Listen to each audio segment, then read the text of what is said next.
We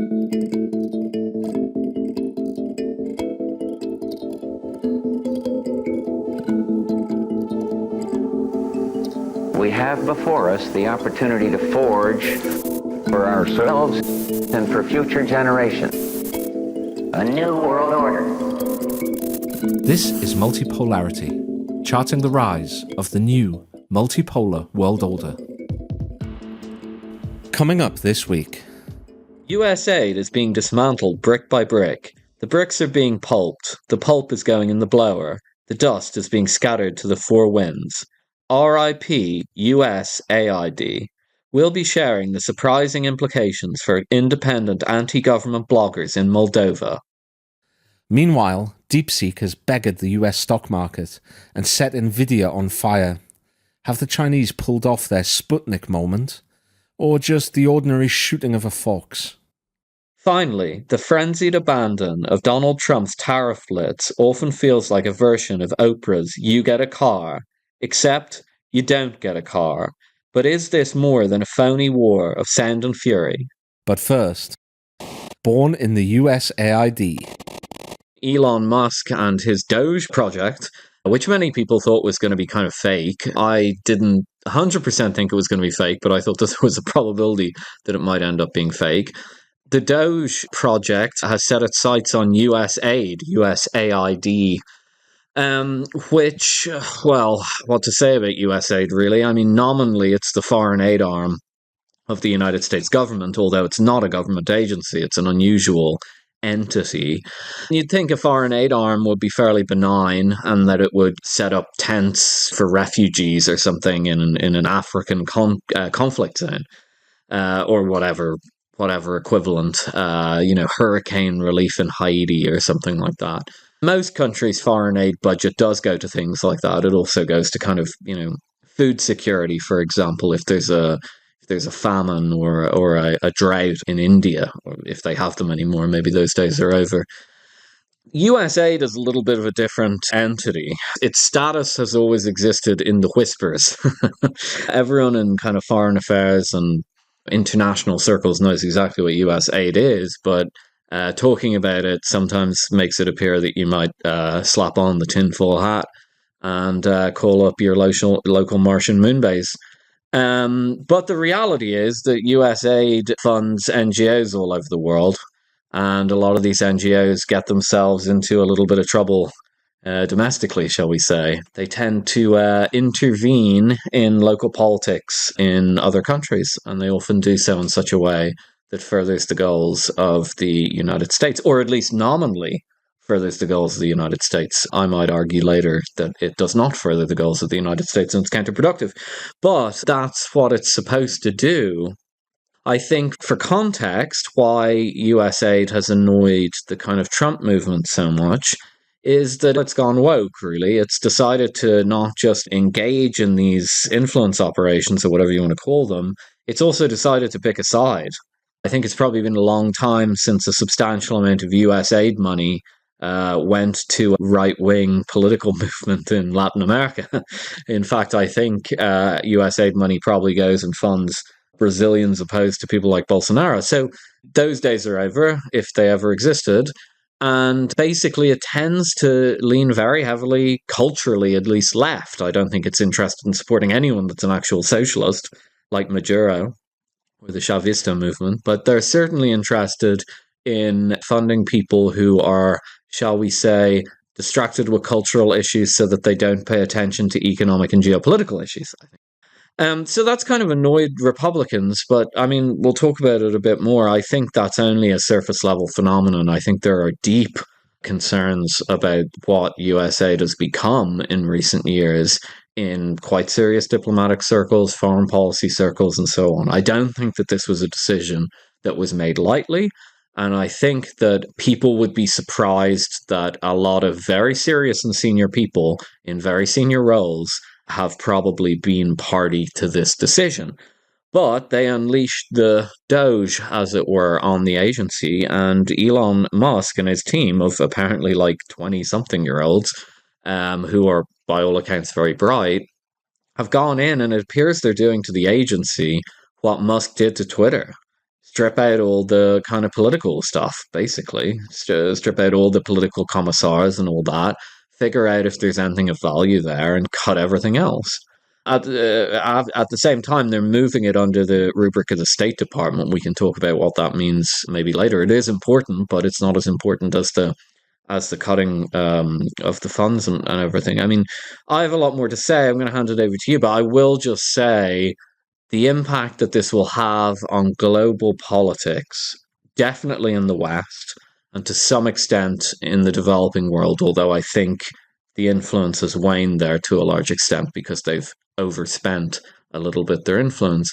But definitely in Western countries, it really feels like the politics are going to change. I think people will be shocked at the number of groups and at the political influence that this stuff is wielding. And as we'll probably discuss in a moment, it's not really being wielded for any clear foreign policy goal these days, except to spread these ideologies themselves. It really has become a bit of a self-licking ice cream cone.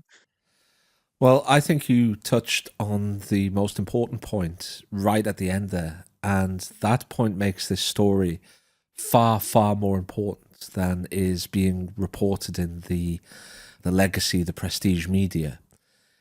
They are reporting this as some sort of shake-up within the government and funding of the US, something that is upsetting some people. Essentially, they're reporting it as a domestic political affair. I think, though, that despite the fact that USAID represents a relatively small portion of the US federal budget and is certainly a relatively small employer within the US state federal apparatus, this is going to be a story that ripples out across the world. And I think it's actually tremendously important for that. USAID was essentially a wellspring of the funding that has constructed an international network of progressive, liberal political opinion, political movements, and all of the supporting aspects that such movements require. And they include things like think tanks to produce policies and ideas, independent watchdogs in areas like election probity and corruption and political matters and human rights, things like pressure groups, things like newspapers and magazines, things like individual reporters, social media websites, social media personalities.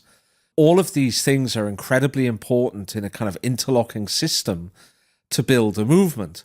The other thing that they do is they provide a career path for individuals. If you are a politically engaged student at university, or as the Americans say, college, you want to get involved in this on a full-time basis, you need a career path to step through. Well, USAID actually provides that for you. You can become an independent journalist, you can join an independent newspaper, you can join perhaps a think tank to produce policies, you could perhaps join a watchdog that monitors corruption within your country or monitors whether elections are being done free and fairly. And if you're a politician and you get booted out of office, then this kind of funding can go some way to providing sinecure for you to fall back upon if your career fails at some stage. All of which makes the liberal progressive path, the kind of the pro-Western, pro-neoliberal economic, liberal progressive social path, a very attractive one. And of course, that in itself attracts talent. In addition to the direct political force that it can bring to bear within individual countries. And one has to remember that, you know, if you put like $1 million on the table, that might mean very little to a country like the US. $1 million might buy you, I don't know, half a second at the Super Bowl halftime commercial run, right? Like, you know, the commercial break in the Super Bowl, it's, well, I don't know, like $50 million for 30-second commercial, right? But $1 million in a country like Moldova or Ukraine or Georgia, that buys you a huge amount. It can probably buy you a staff of like 20 or 30 young kids who are very keen and enthusiastic. It can buy you a lot of media coverage. It can buy you loads of sock puppet social media accounts. It can buy you probably 3 or 4 years worth of liberal left election or corruption watchdogs to investigate the political opponents of some LGBTQ rights activists, right? That money goes a tremendous way when it comes to less developed countries in Eastern Europe, in the Caucasus, in Africa, in Southeast Asia.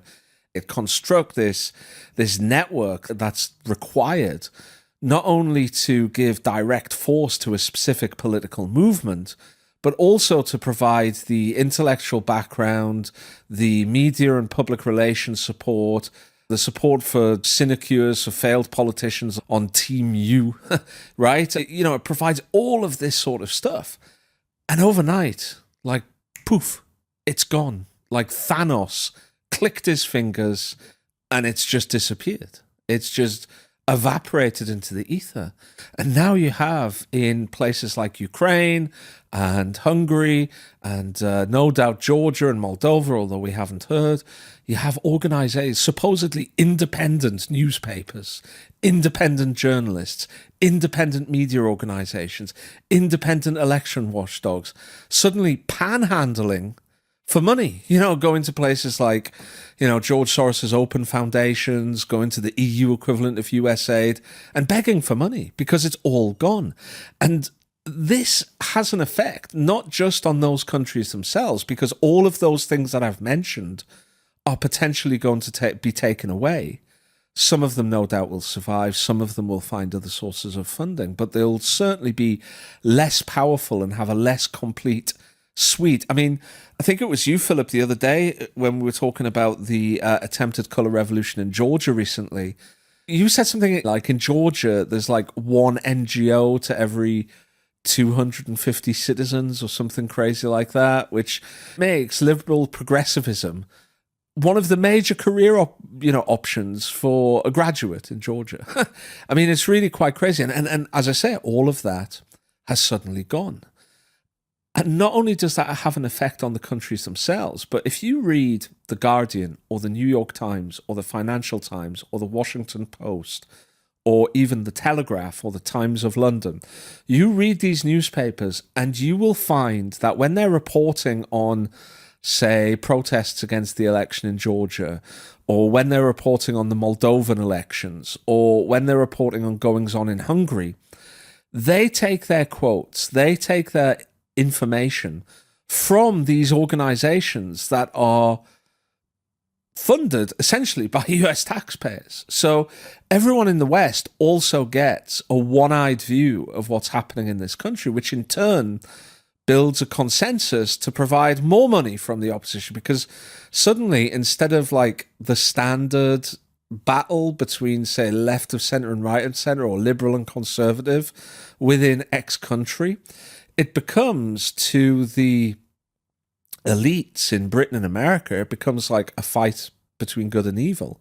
It becomes a fight between, peace and democracy and human rights loving rebels, probably carrying lightsabers and using the Force, and these kind of evil, imperial, wicked Sith lords who want nothing else but to crush the sound of children laughing and bread baking, right? That's what it is suddenly when you read The Guardian. And as I say, like Thanos has clicked his fingers and all that's gone.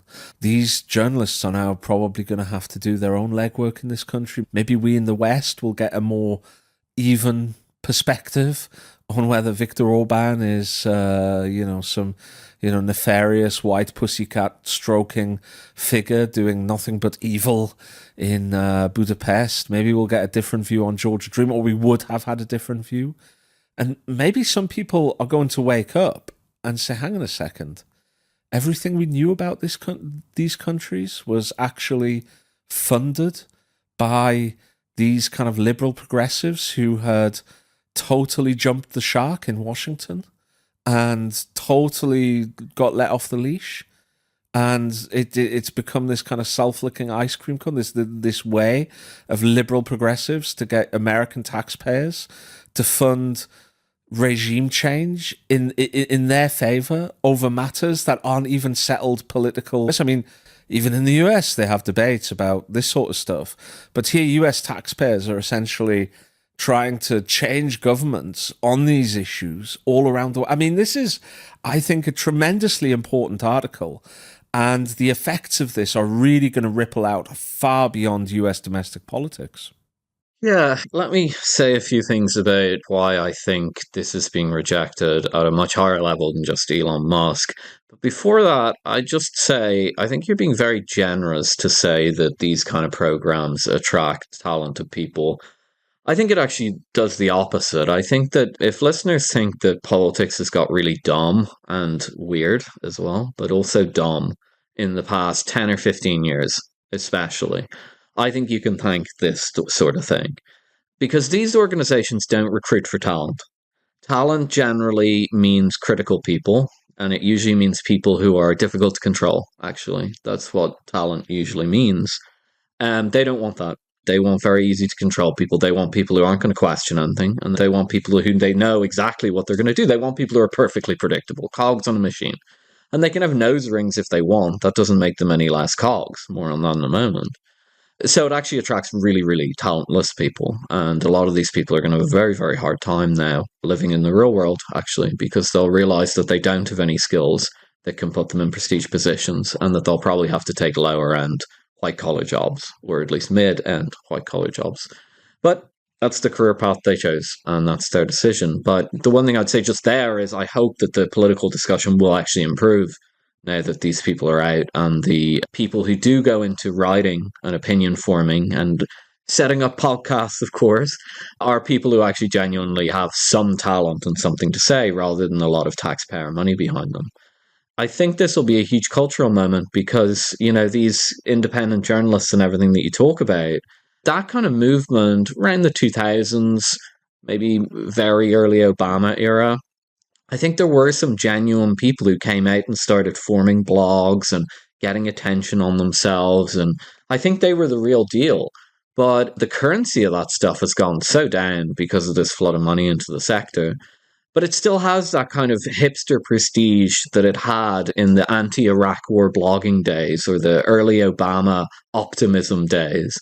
It still has a little bit of that prestige. You still can kind of like have your cool tattoo or your nose ring or whatever. And, you know, I'm an independent journalist to your friends. Well, I don't know what it's going to do to the general culture when everyone wakes up to the fact that these were paid government propagandists. I mean, it's going to be kind of funny. I find it very amusing. Three kind of broad points on why this stuff came to the end of its rope. I think there were three key drivers of this. The first of them is that it's a fool me once, shame on you, fool me twice, shame on me kind of thing.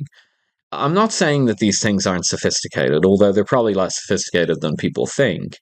But, you know, if you're a country, even a relatively poor country like Georgia, for example, or even poorer than that, maybe an African country or something like that, it's not actually that hard to counteract this stuff. You just set up your own domestic media and you have like a normal media. And anyway, there's all sorts of things that countries do to counteract this stuff now. And they've kind of, I think a lot of countries have kind of seen through the trick. So, you know, that's why we talk about on the show, like the Georgian dream, the Georgian revolution, color revolution didn't work.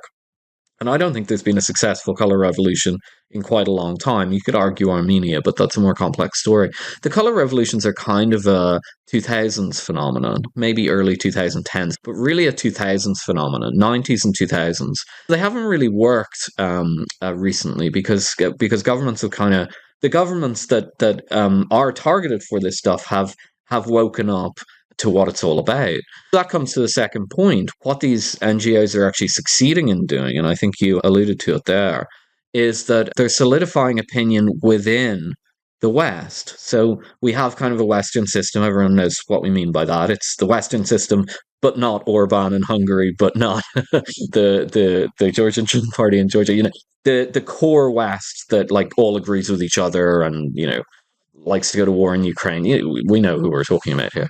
That group, yeah, I guess you could say these think tanks, these networks hold the thing together to some extent. Although, as I said, look at the quality of debate in these countries, very, very low. Quality of governance, very, very low.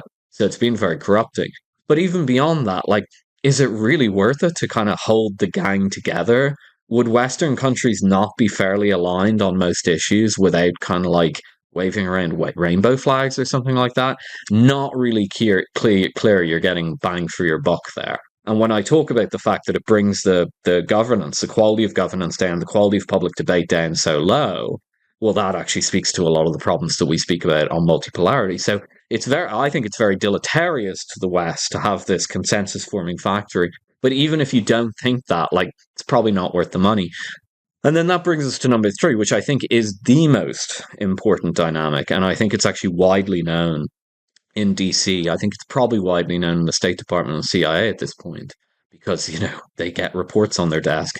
And that's that the movement, the progressive liberal movement behind this is pushing increasingly exotic views. We're not an anti-woke program, so I'm not going to go into what they are. Everyone knows what they are. And you can think of those views whatever you want. I don't really care.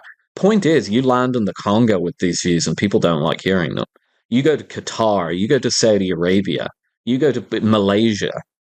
People aren't interested in them. Even in Latin America, not that interested in them. Maybe like Brazilian elite who went to American universities, not many other people actually that interested in them. And they're very foreign ideas to these cultures. And so what it's actually started doing, this whole thing, is it started seeding these groups of very fringe people in countries like Saudi Arabia or Iran or Malaysia. And these people are known to be associated with these types of programs, and they are not liked. They are seen as very, very offensive to the local culture. And their ideas, frankly, are seen as imperialistic. Very imperialistic. That's how it's viewed in those countries because they know exactly what's going on. These people aren't stupid. In a lot of these countries, they're very highly educated.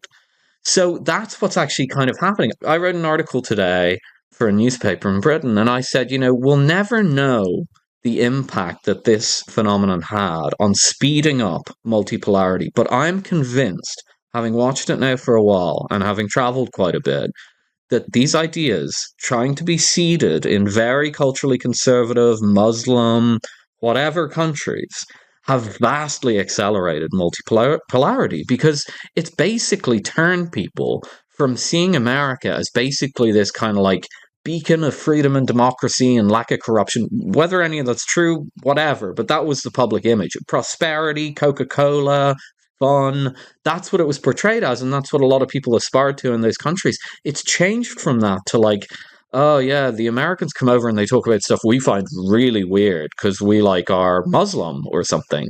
And it's completely changed the public image of America in those countries.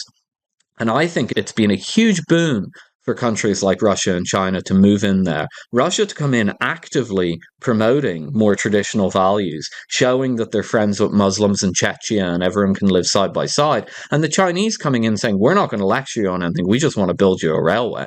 So I think actually this stuff, what I've just said, is now widely understood in sophisticated diplomatic intelligence, governance, whatever you want, circles in DC.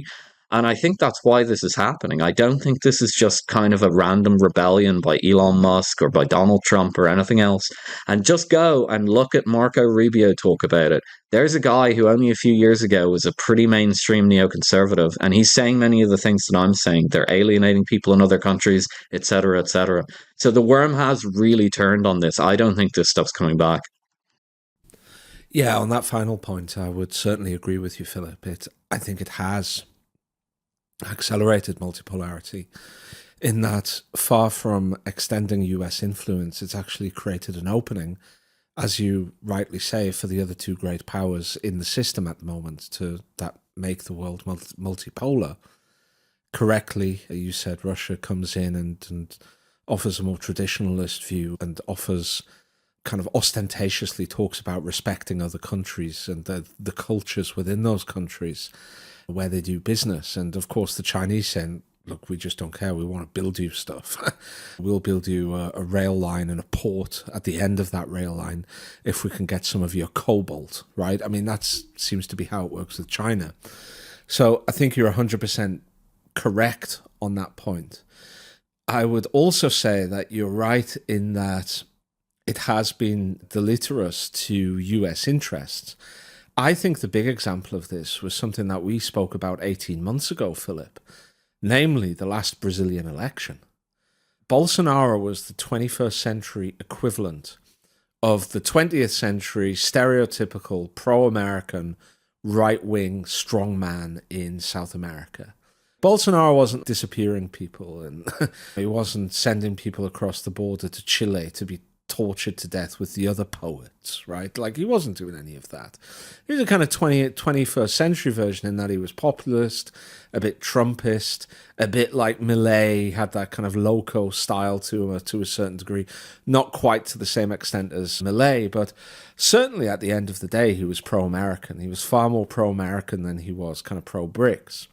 You send in these guys from USAID funding all of these anti-Bolsonaro kind of groups, NGOs, and social media censors, and suddenly Lula gets to power, and he's very pro-BRICS. Like, he's a 21st century equivalent of the old kind of pink wave South American left of center, well, a bit further than left of center, I would say, South American leaders. You know, he's all in favor of this kind of intra-global South cooperation, right? He's not interested in great power politics or anything like that, but he wants the global South to deal with each other. That's his kind of big socialist dream.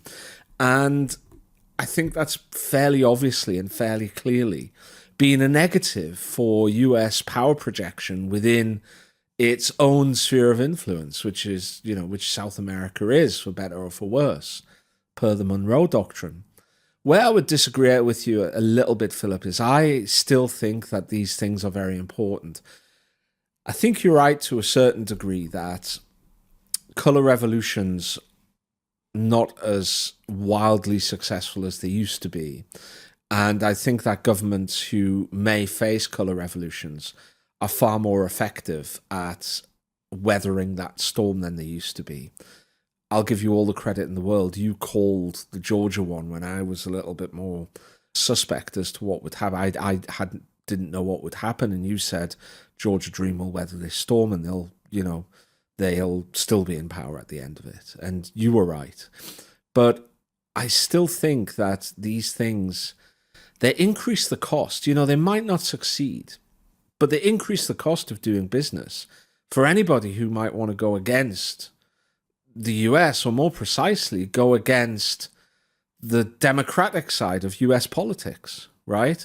That's what they do. They increase cost. I think you and I were discussing in private the other day, it's kind of like what the Germans did under Dönitz with unrestricted submarine warfare. Okay, they didn't shut their shipping lanes, but they made it extremely difficult for the Americans to get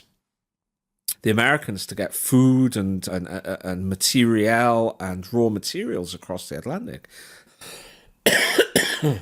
They did a whole bunch of damage to Allied shipping in the North Atlantic. And I think that even when color revolutions don't work, then that is something, then they can still increase the cost of doing business. Finally, I would say that it is quite important that these things are able to manufacture consent in the West. You look at whatever you think about the Ukraine war, there's been next to zero debate in the House of Commons or the House of Lords, i.e. Westminster, about the rights and wrongs of this. The British press, bar one or two like Peter Hitchens, has almost been entirely unified on the matter of UK policy in Ukraine, which to me seems highly unusual. When we were getting involved in the Iraq war, we had like ministerial resignations, we had serious debates in Parliament, we had protests on the streets with quite big political figures, whether they be from Parliament or from trade unions or from the press or wherever. And there was a serious debate. None of that now. None of that at all. And I think part of that is due to the work of USAID in providing narratives and press and media that can be easily assimilated into British TV news programs, into British newspapers, into British magazines, into British social media, and also the work that USAID is no doubt doing in Britain but hasn't come out yet. And I think that manufacturing of consent has made it far easier for the liberal universalist kind of foreign policy that's held sway since 2003, neoconservative / liberal universalist.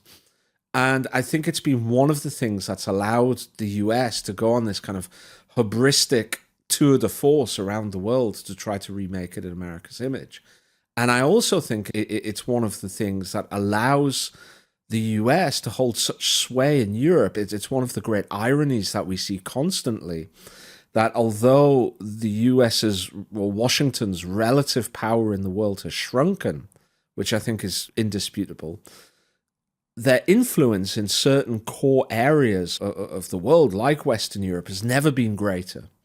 And I think USAID and the National Endowment for Democracy and other channels has been a crucial part of that, because not only do they kind of help manufacture consent in those countries, but they also help shape elites in those countries in the image that, you know, liberal, progressive, democratic kind of people would want. You know, like all of these kind of elites that you see in various countries around the world are very much shaped by these organizations and the grants and the sinecures and the visits and the training that they get. So I think it's been a little bit more important than that, but I absolutely take on board what you're saying about, you know, countries being able to get past color revolutions now. And I think you're 100% right in saying that ultimately it's been a crucial part of accelerating the process, accelerating the switch from unipolarity to multipolarity. Deep, deep trouble. Listeners will have no doubt listened to the extensive coverage of DeepSeek, which is a Chinese large language model artificial intelligence. It's something like ChatGPT, which is produced by OpenAI, except it's produced by this company called DeepSeek, which itself was spun off from a Chinese hedge fund. I won't bore people with the details. I've no doubt they've read them. We've got very informed listeners, judging by all of the emails that we get. All I'll say is this. The bottom line is that DeepSeek basically performs as well for things like coding and other simple tasks, as well as responding to questions and aggregating information and putting it in, and then summarizing information and putting it in readable text. It performs as well on all of those tests, if not better, than OpenAI's most recent large language model, which really puts DeepSeek right at the top of the pile. It's this, and it was something of a, I wouldn't say Sputnik moment, full stop, but it was certainly in that kind of tech sphere, venture capital, AI nexus, something of a Sputnik moment, and it caused not a small amount of hysteria. But I don't think we should go into the details tonight because you know, this is a news story that happened a couple of weeks ago. What I'm more interested in is this, Philip Pilkington. The effects of this, I don't think are being fully... I keep saying this tonight. I don't think this is being reported properly. I don't think it's being fully understood. But I don't think it is. I think it's a commonplace thing with even supposedly serious newspapers, that they report things on a kind of surface deep level. Sometimes it's quite vacuous, or sometimes they report bits of the story but not the whole thing. You're more expert on financial markets, you're more expert on economics, so I will present it to you. I think that this really affects the story and really affects the US geostrategic position. I know it doesn't, like, it's a large language model, why should it? Okay. But it really affects the US geostrategic position. It really affects their economic outlook. It really affects potentially their financial markets in 4 ways, I think. First, it shows that the US lead in this sphere is not cast iron. You know, they may not even be in the lead anymore. It may be a dead heat, or they may be very slightly ahead or even very slightly behind. But as recently as like a month and a half ago, 6 weeks ago, they were talking about the US having a kind of 5 or 10 year lead and that they could maybe maintain this in perpetuity. And in fact, a lot of their chip sanctions, a lot of their trade policy under the Biden administration and before that under the Trump administration was designed to deprive China of the high-tech sources of economic growth And by doing that, hobble their economy for the long term by allowing the US to maintain a lead in these crucial technologies like artificial intelligence. And that would allow the US to maintain its economic dominance over the next 30, 40, 50 years in the same way that social media and before that, graphical operating systems for computers and microchips had done in the 1980s and 1990s, right? This was the idea, this was the plan. And people assumed that was going to work out as recently as 6 weeks ago. Poof, it's gone. Like, China is caught up now. And I think that that is a serious issue for the US. The second point is that it means that whole trade policy isn't working.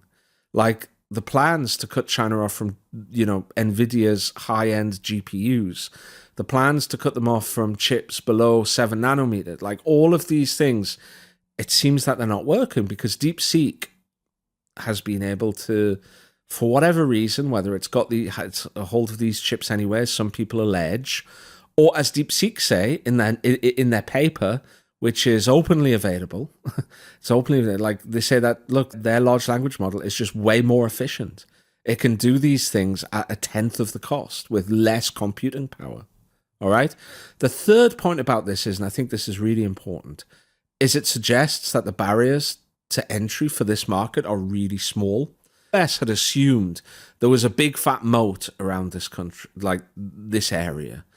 What's a moat? It's like in financial terms, a moat is something that prevents a competitor from doing what you do to some extent or another. Of course, a competitor can get across the moat, but it's difficult and it might be impossible. Like Coca-Cola has a moat, right? Which is the Coca-Cola flavor and branding. People seem to prefer Coca-Cola to Pepsi-Cola and other colas. And that's kind of a moat, right? And there are other moats, like Amazon has a moat because of its scale and its size and the fact it can provide this like next day or even sometimes same day delivery on a huge range of products, like literally millions of products, tens of millions of products, okay? That's a moat as well. Americans thought that AI had a moat and that moat was going to be access to these vast quantities of NVIDIA or AMG graphical process units like GPU chips or GPU cards, and that companies would need like huge numbers of these to be able to train these large language models and train AI. And because they would need huge numbers, that would be very expensive. So you would need to be very cash rich. And the US could strangle countries from doing that. A couple of weeks ago, we spoke about the US splitting the world into 3 categories in terms of how they could access these chips, right? Like China and Russia totally cut off. Like about 20 countries free access, like Britain, France, Canada, they all had free access. And then everyone else in between had to apply to the US to get these chips, right? They thought this was a moat. And it doesn't seem like it's a moat at all because DeepSeek just did this stuff, they say, with much less computing power, and they just made it open source as well. So I think this has huge effects on US policy, and it obviously has huge effects on these like big tech giants, these big tech champions who have been incredibly important in terms of keeping confidence in the US market and the US market's massive outperformance compared to the rest of the world's equities markets in the last kind of 5-6 years. And, you know, if their policy's not working, if their great hope for their economic success in the next 20, 30, 50, 100 years is crumbling before their eyes because they no longer have the advantage, I think this is kind of big news on a whole range of areas, Philip. But perhaps you, with maybe a slightly more cynical eye when it comes to AI and high-tech whiz-bangery, have a different view. Not really. I just slightly correct you on it. It's a 20th the cost. And I just emphasize that not to be I'm right, but really because like 6%, I think, it's 6% of the cost of the Western model. I mean, that's industry destroying. You outcompete somebody on like, oh, it's 10%, 15% cheaper, and then you compete with that industry. If it's 6% the cost, like the rest of the industry is just absolutely smoked. Why is it so cheap? Well, look, I'm not a technologist, so I won't go into that. But having looked at the business model, which I can do pretty well, it looks like, as you say, skepticism of the tech whiz-bangery was probably correct. Look, the tech stuff has been going on, the crazy next-gen tech stuff, by which I don't mean the previous dot-com that blew up in 1999, 2000. I mean the second iteration of that started probably around 2012, maybe a little earlier, but around then. I spent my whole financial career, and what was immediately obvious to me, and what made me very, as you say, cynical or skeptical about it, is that money was just being thrown around willy-nilly. People were throwing money at anything. I mean, I remember I knew one of the big investors in California, and we had a drink one night, and he told me that he just banged all this money into a guy's business because he started dating his daughter. I mean, I think he was on like the third date with this guy's daughter, and he just like dumped a bunch of money into his tech startup. Like, it was probably a fake tech startup, I don't know. But the whole thing was completely ridiculous. And the problem with that is, when there's a ton of funny money sloshing around, it tends to just provoke malinvestment, misinvestment, investment in crappy companies.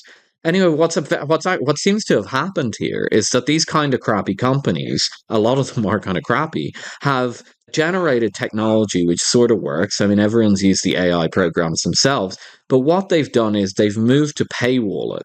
They've moved to paywall it in a way that's very aggressive. So, like, I know we now have to pay extra money to use Microsoft Office or whatever. That wasn't always the case. That's a new rent extraction mechanism in Microsoft products. Back in the day, you could just buy a CD and then you'd own the product. You had the product key or whatever. So even that's a new phenomenon of rent extraction.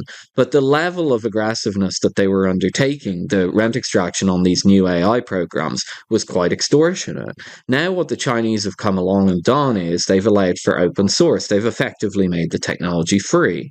And I think that what this is telling us is not just that the American tech sector is completely bloated and may even collapse due to these new developments in China, but that the Chinese don't really see guarding technology through tolls and rents as a viable economic model. I think they look at the US doing that, this rent model that the US is developing out of these tech products that's reliant on IP and license costs and all this kind of thing. And they say that's a kind of scam economy. That's a bunch of rubbish. And if we do that, we'll destroy our economy. This has been kind of well known throughout human history. If you let rent take up too much of a component of your economy, there won't be any productive economy. So I think what the Chinese are doing is effectively coming out and saying, don't worry, we'll get a few of our guys. They're just a bunch of developers. There's no huge fixed capital cost on this. We'll get a couple of our guys to do the best of the best, and we'll release it open source, and then anyone can pretty much use it either for nothing or for very cheap.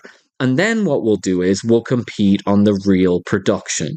Like, you may have to integrate some of this technology into your factory, sure, but you need the best factory. Everyone's got access to the technology now. We've taken the hurdles down. The guy who runs a little shop on the corner has access to the same technology as a big mogul in Google.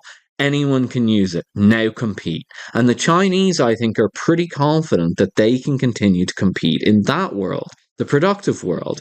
What it's doing, and at the same time, that provides them a massive geostrategic advantage in that it bursts the bubble in America. Now, why would they do that? Because they're mean? No. Part of it is to set the world on a faster pace of competition with production, sure. But the main reason is because it's what you alluded to earlier. America keeps doing these sanctions on China. They keep saying, we're not going to send you enough NVIDIA chips, as if they need them. They can just create better software. There's always ways around this. This is the point we keep making on the show. Necessity is the mother of all invention. So America keeps trying to punch at the Chinese, even though they're a relatively weaker, smaller economy with probably a poorer technological base at this point. Certainly a poorer base in terms of their infrastructure and their capacity to build infrastructure abroad and so on. So they're a kind of a second-rate economic power punching at a first-rate economic power. And for a while, the Chinese just kind of ignored them and they just said, okay, punch yourselves out, guys, keep buying our stuff.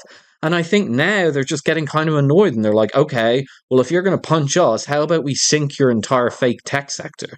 And that's what they've done. They've just created a technology, released it onto the open market, and it's already blown up NVIDIA's stock price. I think it's down nearly 20% or something at this stage. We'll see if the NASDAQ survives this over the next year. I have strong suspicions that it won't, because the AI, and especially the chips boom, was what was driving the NASDAQ at the top end.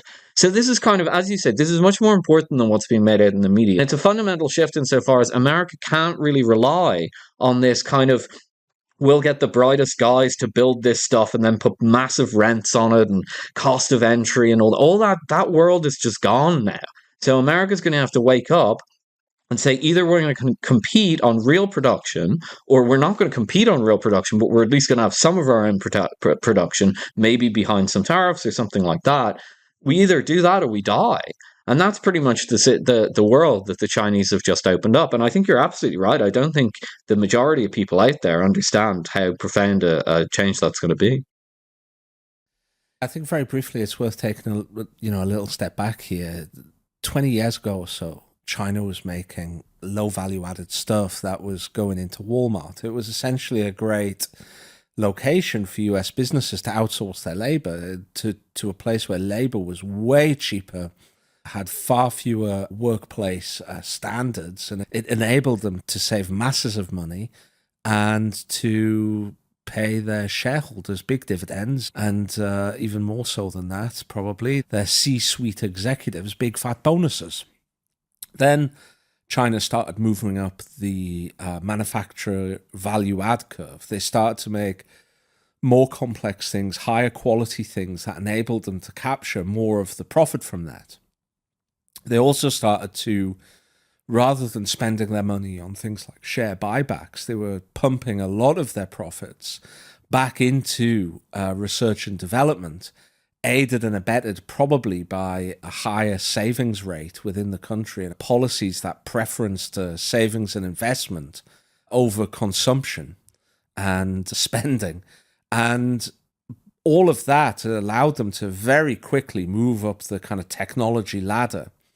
And you first started getting, US nervousness about this when Huawei started producing phones that were every bit as good as Apple or Samsung or Motorola smartphones. The Huawei phones, in many ways, 6-7 years ago, were better value propositions than the Western equivalents or the Samsung equivalent. And that was when you first started getting these sanctions on Chinese companies. At the same time, Huawei suddenly released 5G cell phone telecommunications technology way ahead of anybody in the US or in the Western world that was, possibly looking into researching that.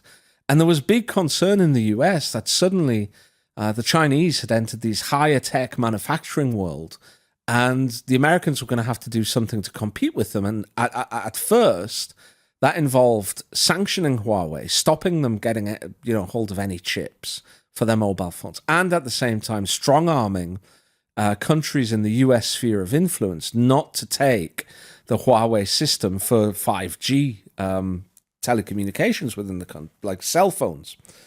Now, part of that might have been security risks. It might well be that there are valid security risks about having Huawei in charge of your cell phone network and your mobile data network. But that was the first sign of what was happening.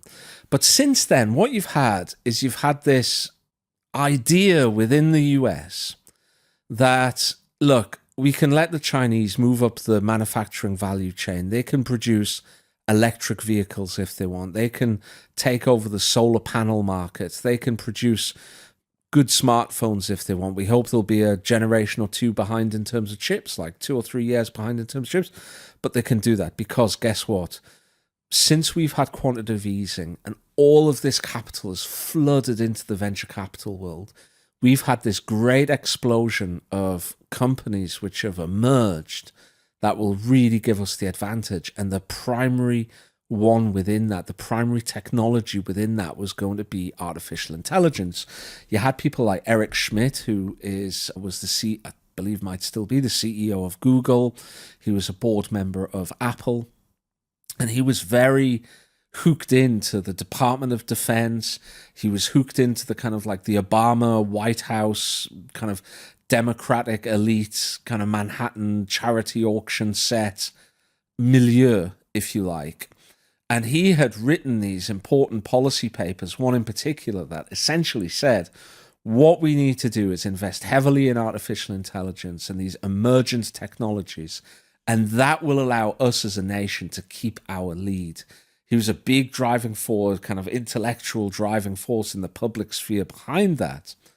And this was kind of the American plan. And that just seems to, as I say, have gone, up in a puff of smoke suddenly.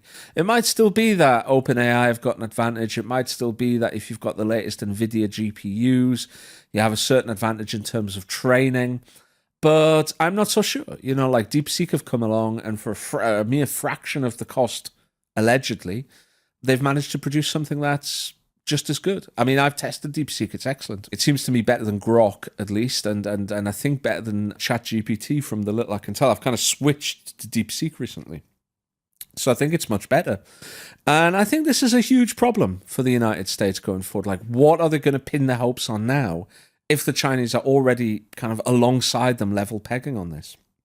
There's one potential outcome on this, Philip. I think you'll be skeptical of this outcome because you're more skeptical of the potential of AI than I am. I'm a little bit nervous about it for various reasons. But there's one option, there's one outcome of this, is that the US will really start to double down and double down again and double down again on their AI production, because the theory goes that the advantages of being ahead on AI, and especially the advantage of producing the first artificial general intelligence, and especially an artificial general intelligence which will be able to work more effectively than humans in producing versions of itself, a kind of singularity moment. The advantage for any nation that gets ahead of that on that will be something like the advantage that was gained by being the first to have a nuclear weapon. Okay?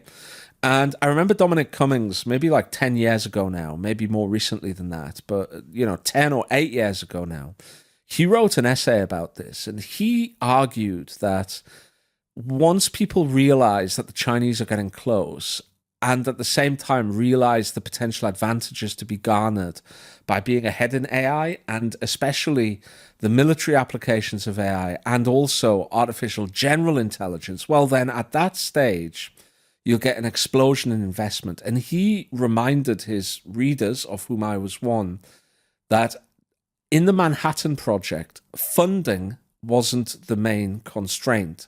The main constraint was not funding. They could have spent much more on the Manhattan Project if it had been possible, but it wasn't possible. The constraints were the number of scientists they had, the amount of material they could produce, and all of the rest of it.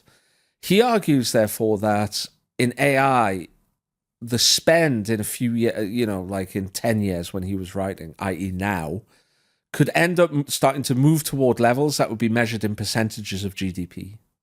And I actually think that's kind of possible. I think it's possible that there's a serious freak out in America about this. There's a serious concern that the Chinese could get ahead, that they could potentially... You might start seeing articles coming out in the next kind of 6 months. Watch for this. If there are articles coming out that basically do like a future history, like what if the Chinese get AGI first? What are the consequences of that? Then I think at that stage, especially with people like Musk and David Sachs and Vivek Ramaswamy being fairly close to the Trump administration, you could see a massive ramp up in spending on artificial intelligence to the extent where it might end up being measured in percentages of GDP, and we get like a real arms race on it. I mean, it costs $5 million to develop the best AI. Returns to scale here are pretty clear. Secondly, on the kind of more sci-fi stuff, look, the US still led in one technology. It was GPU. It was graphics processors units from NVIDIA and AMD.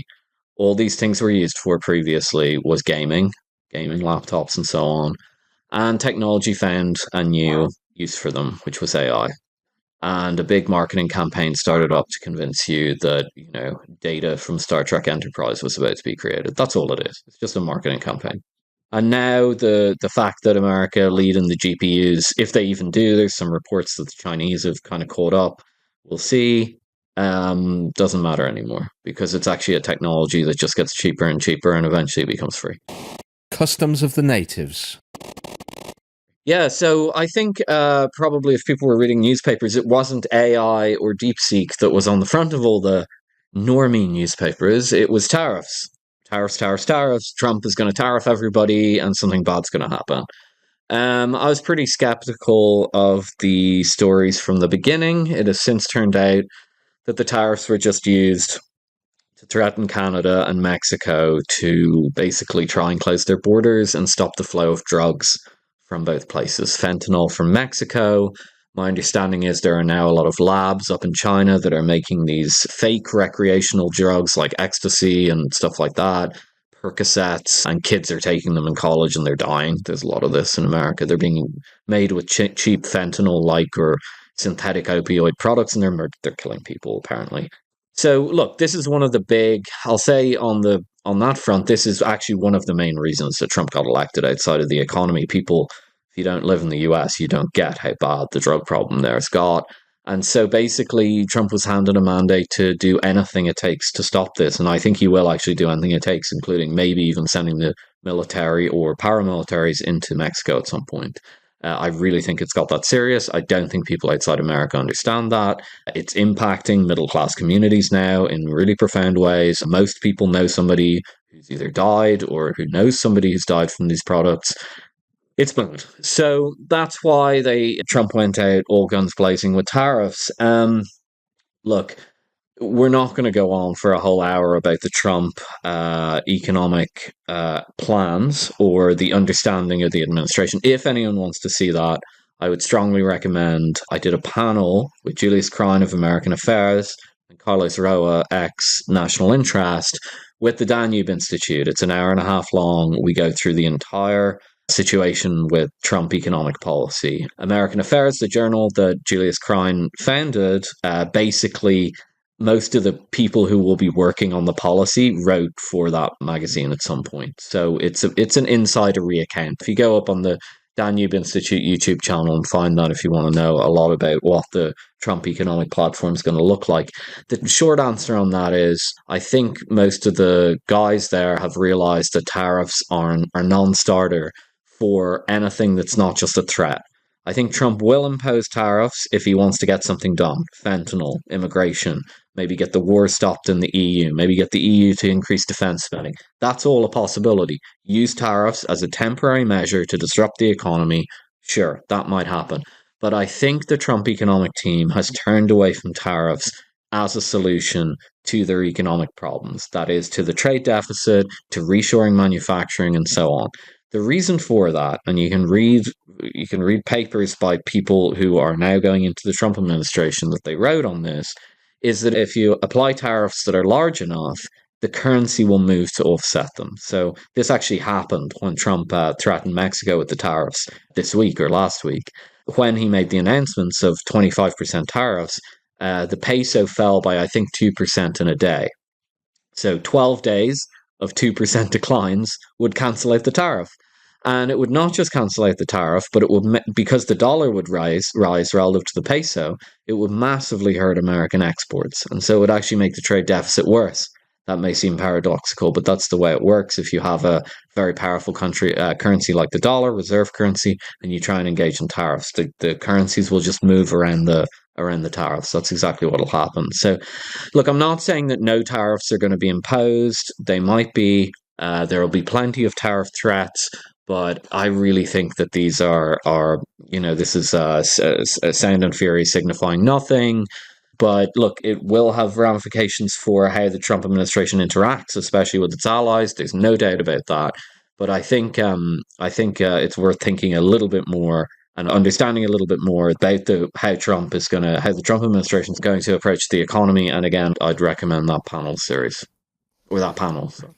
Very briefly on this, because I'm neither an economist or an expert in US domestic affairs, but my impression actually is that Trump really likes tariffs. I think Trump is personally sold on the idea of raising tariffs and moving back to an older form of trading relationship, where the US tries to create a moat around itself and make as much as it possibly can inside the US, and that, in theory, would create better paying and good jobs and bring back the American middle class dream. And okay, things would be a bit more expensive in the shops. You wouldn't be able to own 47 T-shirts, but you would, ultimately have a well-paid, fulfilling job. that you could look up to. I'm not saying I necessarily agree with that, although full disclosure, I have a little bit of sympathy with it, or although only partial sympathy. I'm just saying that I believe, my feeling is that that's what Trump feels. That's what Trump likes. My feeling is that he's kind of almost hoping that, he's going in using this tariffs as a negotiating tool. As you quite rightly say, for China, it might be a negotiating tool to try to get some sort of deal done on the ongoing trade deficit.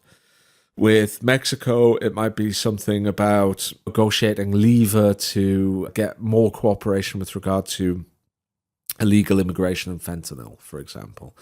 And the tariffs will be used for different reasons as a different negotiating tool, but for different issues. With Europe, it might be opening up the European market in some way, or getting them to buy more LNG or more US cars or more US agriculture. I don't know, whatever. But I think the reason that he keeps using the tariffs is because he kind of secretly wishes that they would call his bluff. My instinct is that Trump wouldn't mind somebody saying, no, we're tired of you trying to use this cudgel. Go for it. Have at it if you want to put tariffs on it.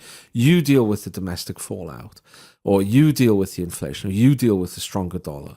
I have a feeling that he'd be almost happy with that. I would add to this that I read a very brief Twitter thread from a US analyst called Tanner Greer, who is mainly an expert in China and geostrategy, and especially Sino-American relations. And he basically said that it's very important to Trump to feel that other leaders see him as a bit mad and a bit unpredictable. It's the old Nixon madman theory where, he started bombing Laos and Cambodia and very heavily bombing Vietnam like an absolute crazy guy in an attempt to persuade the North Vietnamese that he was willing to do anything to get a peace deal on terms that America viewed as reasonable. This was the madman theory. And I think Trump likes to lean into that idea. In fact, he's even mentioned it a couple of times that, like Russia would never have invaded Ukraine, or China wouldn't do this because, Xi and Putin have no idea what I would do. They know I'm a crazy SOB, right? And I think, and what Greer argues is that these tariffs and the quite serious FX market movements and quite serious financial market movements more generally, that all of that talk caused, is Trump's effort to basically say, like, look, I am a madman and I'm willing to do crazy things to get what I want. So be very careful what you guys do. That it's basically him reestablishing that image so that he can use it to his advantage in the geostrategic kind of great power relationships that he'll face over the next 4 years.